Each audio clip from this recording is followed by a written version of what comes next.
Hello everyone, welcome to Saman Yapa YouTube channel. ඔයාගේ ඉංග්‍රීසි කතා කිරීමේ හැකියාව දියුණු කිරීමේ අරමුණින් තමයි මේ පාඩම් මාලාව ඉදිරිපත් කරන්නේ. ඒ නිසා මේ උගන්වන සියල්ල හොඳින් ඉගෙනගෙන පුහුණු වීම කරලා මතක තියාගෙන ඉන්න ඕනේ. අවශ්‍ය තැනදී පාවිච්චි කරන්න තරම්ම හොඳ පුහුණුවක් ලබා ගනිමින්. ඔයා ලොකු කැපකිරීමක් කිරීමෙන් මේ සියල්ල පාඩම් කරගත්තට කිසිම පාඩුවක් වෙන්නේ නැහැ. හේතුව ඔයාට ඉංග්‍රීසි කතා කරනකොට කිසිම අපහසුතාවයකින් තොරව කතා කිරීමේ හැකියාව ලැබෙනවා. මම මේ කියන විදිහටම පුරුදු පුහුණු වීම කරලා මතක තියාගෙන ඉන්නවා නම්. එහෙමනම් සුපුරුදු විදිහටම වීඩියෝව ස්කිප් කරන්නේ නැතුව මුල ඉඳන් අවසානයේ දක්වා හොඳින් ශ්‍රවණය කරන්න, හොඳින් නරඹන්න.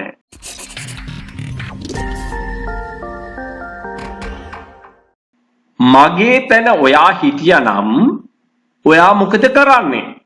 මගේ තැන ඔයා හිටියානම් ඔයා මොකද කරන්නේ? If you were in my position, what would you do? If you were in my position, what would you do? ඕක දෙපැත්ත මාරු කරලා මේ විදිහට කියන්නත් පුළුවන්. What would you do if you were in my position? ඉතින් මේ විදිහට කිහිප සැරයක් කියමින් තමයි මේක පුරුදු පුහුණු වීම කරන්න ඕනේ. මේක හිත යටින් මතක තියාගත්තට වැඩක් නැහැ. ඔයා අනිවාර්යයෙන්ම ශබ්ද නගා පුරුදු පුහුණු වීම කරමින් තමයි මේ සියල්ල මතක තියාගන්න ඕනේ. ඉතින් මේ දෙන උපදෙස් නිසි ආකාරයෙන්ම පිළිපදින අයට ඉංග්‍රීසි කතා කිරීම කිසිසේත් අමාරු වෙන්නේ නැහැ. Number 2.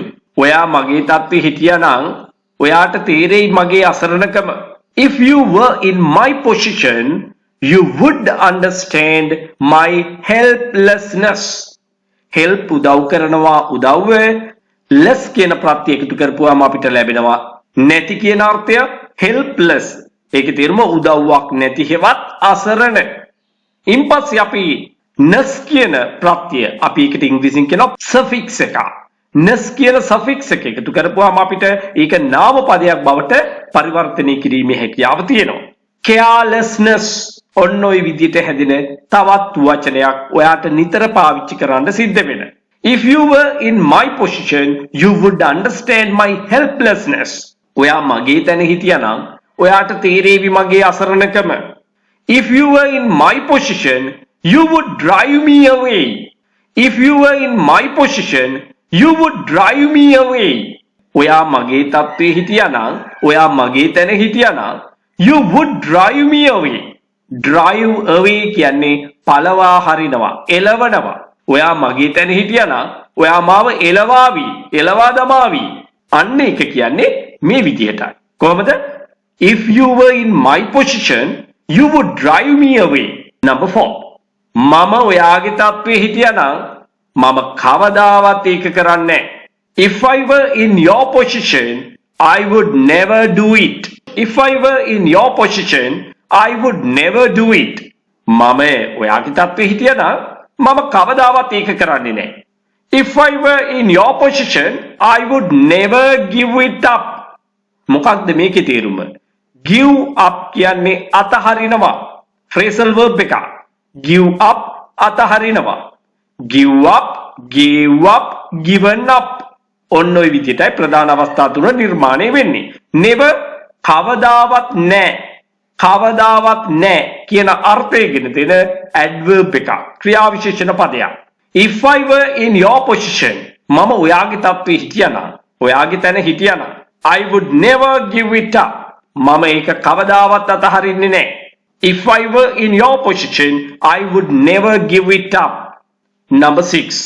මම ඔයාගේ තත්ත්වයේ හිටියානම් මම කවදාවත් එවැනි කපටි මිනිස්සුන්ට උදව් කරන්නේ නැහැ. කපටි මිනිසුන්, cunning people, එවැනි such. If I were in your position, I would never help such cunning people. If I were in your position, I would never help such cunning people. Number 7.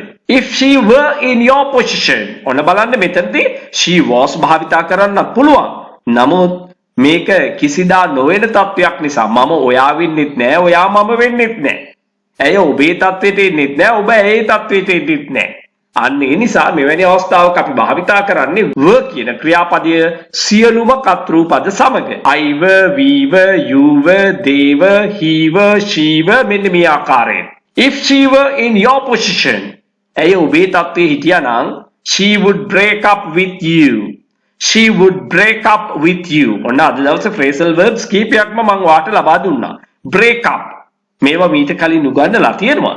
නමුත් channel එකට අලුත් කෙනෙක් නම් අන්න එයාට ඉගෙන ගන්න පුළුවන් වෙන්නයි මේ මතක් කිරීම. ඒ වගේම අපි ඉගෙන ගත්ත අයට තමන්ගේ මතකය අවදි කර ගන්න අවස්ථාවකුත් තියෙනවා. She would break up with you.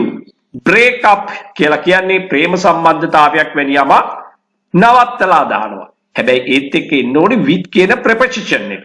ඇය ඔයාගේ තත්ත්වයේ හිටියනම් she would break up with you. ඇය ඔයාගෙන් වෙන් වෙනවා. ඔයාගෙන් වෙන් වෙනවා. Number 8. If they were in our position, they would behave in the same manner. They would behave. ඒගොල්ලොත් හැසිරේවි in the same manner. ඒ ආකාරයටම. ඒගොල්ලෝ අපේ තත්ත්වයේ හිටියනම් ඒගොල්ලෝ හැසිරෙන්නේ මේ ආකාරයටමයි. If they were in our position, they would behave in the same manner. Number 9. If we were in your position, we would do the same. අපි ඔබේ තත්ත්වයේ හිටියානම් we would do the same. අපිත් ඒකමයි කරන්නේ. do the same. ඒකම කරනවා. If we were in your position, we would do the same. Number 10. If I were in your position, මම ඔයාගේ තත්ත්වයේ හිටියානම් I would study this lesson very well. මම මේ පාඩම ඉතාම හොඳින් අධ්‍යයනය කරනවා. And would use it. මම ඒක පාවිච්චි කරනවා. When I speak with others. අනිත් අයත් එක්ක මම කතා කරනකොට මම ඔයාගේ තත්ත්වයේ හිටියනම් මම මේ පාඩම හොඳින් අධ්‍යයනය කරලා ඒක පාවිච්චි කරනවා අනිත් අයත් එක්ක කතා කරනකොට. ඉතින් අන්න ඒ දේ තමයි ඔයා කරන්න ඕනේ. ඒක තමයි මගේ අරමුණ වෙන්නේ. Actually, I want you to study this lesson very well and use it whenever you speak with others. So with this, I am going to wind up my lesson. See you next time. Bye for now. මෙන්න මේ වාගේ video ඔයාට upload කරපු ගමන් දැනගන්න නම් ඔයා channel එක subscribe කරලා තියාගන්න අමතක කරන්න එපා. ඔයාට මගේ නේවාසික පුහුණු පාඨමාලා සඳහා සම්බන්ධ වෙලා දින 21ක් වෙන්න පුළුවන්, දින 45ක් වෙන්න පුළුවන්. මේවට සම්බන්ධ වෙලා ඊටාම කෙටි කාලයක් තුල වඩාත් නිවැරදිව ව්‍යාකරණ ඉගෙන ගනිමින් ඉංග්‍රීසි භාෂාව චතුර ලෙස කතා කිරීම සඳහා ඔයාට පුහුණු වීම ලබා ගන්න පුළුවන්. විදේශගත වෙන්න බලාපොරොත්තුෙන් ඉන්න ඔයාට, රැකියාව බලාපොරොත්තුෙන් ඉන්න ඔයාට, එහෙම නැත්නම් විවිධ වෘත්තීන් වල නියැලීලා ඉන්න ඔයාට ඉතාමත්ම වටිනවා. මොකද කෙටිම කාලයක් තුල ගොඩාක් දේවල් ඉගෙන ගන්න හැකියාව ලැබෙනවා, පුහුණු වෙන්න හැකියාව ලැබෙනවා. ඒ නිසාම භාෂාව ඉගෙනගෙන හොඳ ප්‍රවීණත්වයකින් යුතුව කතා කිරීමේ හැකියාව ලැබෙනවා.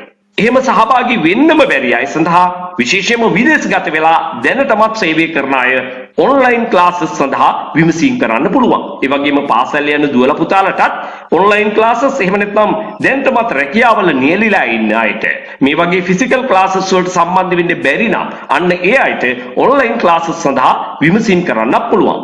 ඔයාට අවශ්‍ය කරන සියලු දේ WhatsApp මගින් 071 දැන්ම යොමු කරන්න. ඒ වගේම ඔයා තාමත් මගේ channel එක නරඹන්නේ subscribe කරලා නෙවෙයි නම් channel එක subscribe කරලා තියාගන්න. එතකොට ඔයාට මේ වගේ වටිනා පාඩම් රැසක් ඉගෙන ගැනීමේ හැකියාව තියෙනවා. ඒත් එක්කම ඔයාට තාමත් මගේ වීඩියෝ සියල්ලම නරඹන්න බැරි වුණා නම් ඔයාට ඉඩ පහසුවේ විවේකයේ ලැබෙන වෙලාවට අනිවාර්යයෙන්ම channel එකේ තියෙන ඒ වීඩියෝ නරඹන්නත් අමතක කරන්න එපා. හේතුව ඔයාට thumbnail එකේ පෙන්වන දේට වැඩිය ගොඩාක් ඇතුලෙන් ඉගෙන ගන්න තියෙනවා. So thank you everyone.